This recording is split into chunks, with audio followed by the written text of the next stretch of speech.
be a problem? We've got Shefty right off the top. Meanwhile, a legit quarterback controversy is brewing in Chicago. Will it be Foles or Trubisky when the season begins? And then the commissioner of the NBA lays out the 3 options for when we will see these stars back on the floor. At what point will it just be too late? We'll answer all those questions as we get up with you, starting right now. Good morning. Mike Greenberg here in Bristol this morning, and we have a terrific show coming your way. If you're a sports fan, we are going to occupy your time for the next 2 hours. Put your feet up. I got Dan Orlovsky and Marcus Spears, Pat McAfee in this hour. Stephen A. Smith is on the way, and Shefty with the very latest news as the new league year has begun, and there is some prime talent that remains on the market in free agency. Jadeveon Clowney still on the board. He's 3rd in the NFL in pass rush win rate over the last 2 seasons, according to NFL Next Gen stats. You know who else is available? Melvin Gordon is out there. You know, he sat out the Chargers' first 4 games last season, holding out for a new contract that never came.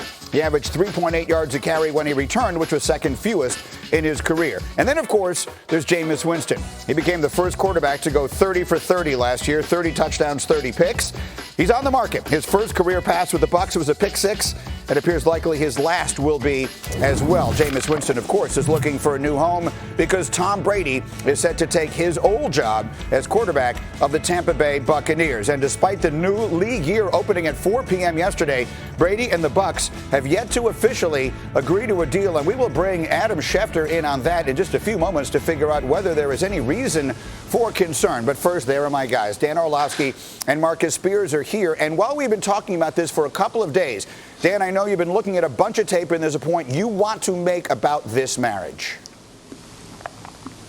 Yeah, Greeny, the narrative or the thought process that Tom Brady's arm isn't strong enough to play in Bruce Arians' offense is a bunch of baloney. The reality is this, Greeny, every single tape or every single play from last year that I watched, Tom Brady can show the arm is still there. How about this? Through week 6 last season, Tom Brady was 2nd in the NFL in 20-yard completions, only behind Patrick Mahomes, one of the strongest arms in the NFL. Now, why do I say week 6? That was the last week that he had some form of a combination of Antonio Brown and Josh Gordon. I want to reiterate the fact that if Tom Brady has the weapons to push the football downfield, he absolutely still can. And Greeny, let me leave you with this.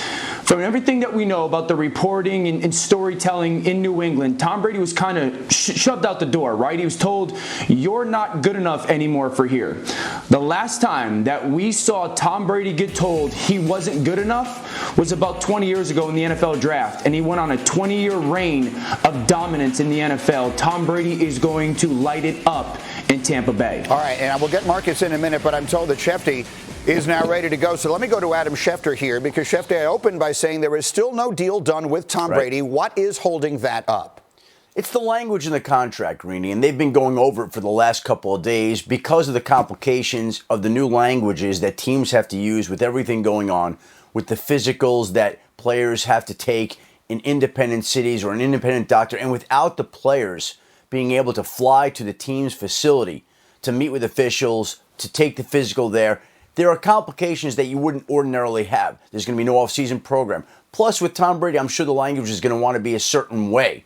And so for all those reasons and more, the contract still is not finalized. Now, again, there are not expected to be any difficulties here, but it's not done. And when it is done, I would imagine we'll know about it on Tom Brady's social media pages. He'll make some sort of decorated announcement. I'm sure it'll be accompanied by video or whatever it may be that officially declares that his deal is done and he is a Tampa Bay Buccaneer. All right, so the important point to make there is no expectation this turns into a problem, but until it's done, it isn't done. Shefty, stay with me. I want to get Marcus in here quickly. And Swagu, you heard what Dan Orlovsky said a moment ago about the arm strength still being there and Brady's ability to play in an offense that traditionally has thrown the ball downfield more. What do you expect? I expect them to have a tremendous amount of success, G.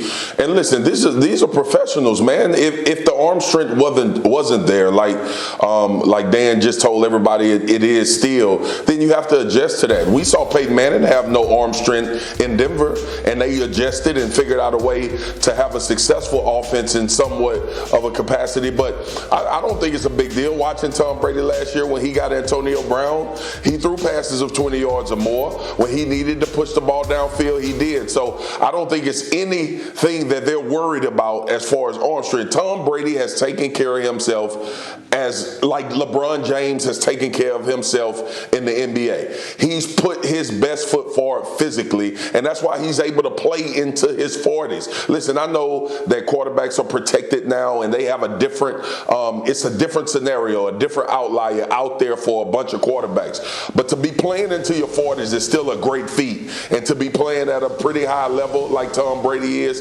Andrew Brees, who's now in the same division, it says a lot. I'm not concerned about Tom Brady's arm strength. If I was concerned about it, he need to go somewhere where they hand the ball off a lot. They're going to throw the football in Tampa. Yeah, I think you're making a very important point here. I remember so vividly when John Elway retired, and he was a lot younger than Brady is now. And one of the things he said is you just can't take any more hits at some point in your life. Well, the quarterbacks today aren't taking the volume or the viciousness of the hits that they did in that era. And I think that is a factor. We will see more of these guys playing later and later into their careers, or I guess into their lives. All right, guys, stay with me. I want to go back to Shefty here and run the hurry up through a few other things. Shefty, what is the latest on Lions corner Darius Slay?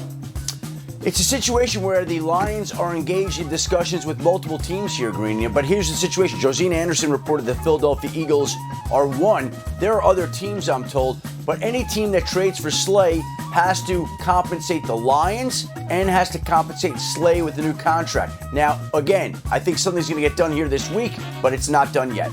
All right, there's another defensive back we're talking about. How about former Eagle Malcolm Jenkins? Signed with is going to sign with the New Orleans Saints. Goes back to New Orleans, which is where he started his career. The Saints always regretted losing him. He takes the spot of Von Bell, who basically played his way out of contract there. So they get Malcolm Jenkins, lose Von Bell, and we'll see how that now shakes out in New Orleans. And now let's talk about Cam Newton. What's going on with him? Greeny, this is a tough one. I know the Panthers gave him permission to seek a trade, but the fact of the matter is that any team that is going to trade for Cam, a former MVP, is going to want to have him take a physical. Hard to take a physical these days. Hard for teams' doctors to get their hands on Cam. That complicates an already complicated trade scenario. Yeah, this one could be hanging around a while. Now that brings us to Chicago, Shefty, where the Bears are trading a compensatory fourth-round pick to the Jaguars in exchange for Nick Foles, who spent just 1 year in Jacksonville and failed to win a single game while he was there after, of course, having the incredible run in Philadelphia, led the Eagles to the Super Bowl. You don't need me to tell you about all the things that happened there. The point is he went to Jacksonville last year to be the starter, and it did not go that way at all. One season later, he's in Chicago, where they just used the second pick in the draft on Mitchell Trubisky a few years ago. So, Shefty, I think the question everyone has is, are the Bears acquiring Foles to be the starter or to be Trubisky's backup? Well, I think the fairest thing to say right now, Greeny, is they are acquiring him with the definite chance to be the starter, right? Look, they're going to bring him in there, and he's got an advantage in an unusual offseason where things are not going to be normal, where there's a chance that players and coaches will not be together in person until training camp. And new players to new systems will have a challenging time learning the other offense. Nick Foles worked with Matt Nagy in Philadelphia. He worked with John DeFilippo on the Bears coaching staff in Philadelphia. He worked with Bill Lazor on the Bears coaching staff in Philadelphia. He's going to know the Bears offense, and he's going to be able to hit the ground running. And the Bears knew they had to get a quarterback in there. So I would just say this right now. I think he's going to have the chance to start. We'll see how camp goes, but you don't go get a quarterback like Foles, redo his contract, restructure it, with the idea that he's not going to have a chance to start. Now, the busiest man in the business is obviously Adam Schefter right now. Shefty, thank you, and we will continue with you as these stories continue to come in. Now, let me go back to Dan and Marcus here. And Dan Orlovsky, I'll start with you again because, you know, the Bears, we wondered, will they bring in someone to start or will they bring in someone to back up Mitchell Trubisky? They sort of feel like they went somewhere in the middle. What do you expect to happen with the Bears' starting quarterback job? I expect Mitchell Trubisky to win this competition and be the Bears starting quarterback, Greeny. And this is a win-win for the Bears' total organization. Couple of reasons why. First of all, this move to bring Nick Foles in forces Mitchell Trubisky to put his big boy pants on, to kind of grow up and become the man of the house. It's his opportunity to grab the bull by the horns and say, no, this is my job. This is my organization, and I'm going to become the CEO of the billion-dollar company.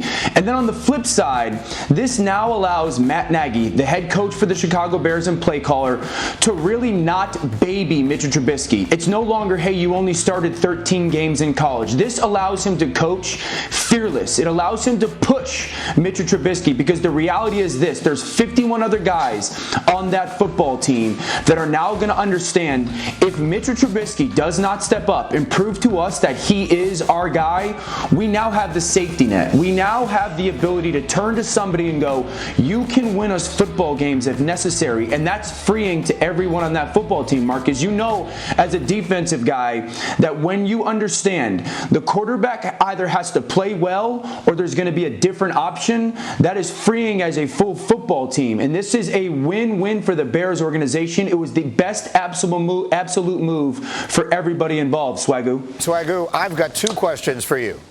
The first is, who will be the Chicago Bears starting quarterback week 1? And the second is, who will be the Chicago Bears starting quarterback week 8?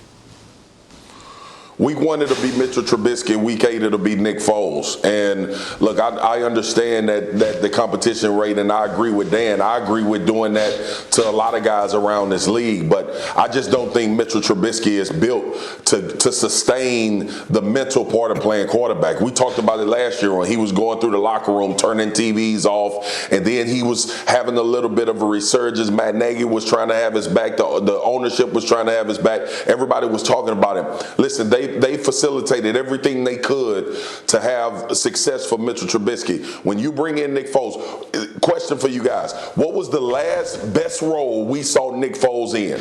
A backup, coming in to take over for Carson Wentz. Even though it was an injury, he came in and did a phenomenal job. And I don't want to go back to Super Bowl MVP and all of that, but Nick Foles has the ability to come in after guys when they either sustain an injury or have a problem and have success. Listen, I just think, I heard Mike Tannenbaum say this last night. The quarterback position is a developmental position. And I mean, I think it's phrased so well. And I think we're just looking at Mitchell Trubisky as a finished product, and he's not that. And Nick Foles is the ideal guy to go, you can do this, and I'm going to help you do this and play as well as you can. It's the perfect fit, and I believe in Trubisky still. I think I like the idea of it being a developmental position, but there's also an issue of patience, and we'll see if the Bears run out of that quickly. Guys, we're just getting started. Tons to do as we get up with you this morning. Tom Brady not only left the Patriots, he left the AFC. Did he do that to avoid the young stud quarterbacks? We'll ask these guys coming up. And now that Tom Brady is in Tampa, Jameis Winston is the odd man out. What makes sense for his next move? We'll answer that question next. Let's get up on ESPN.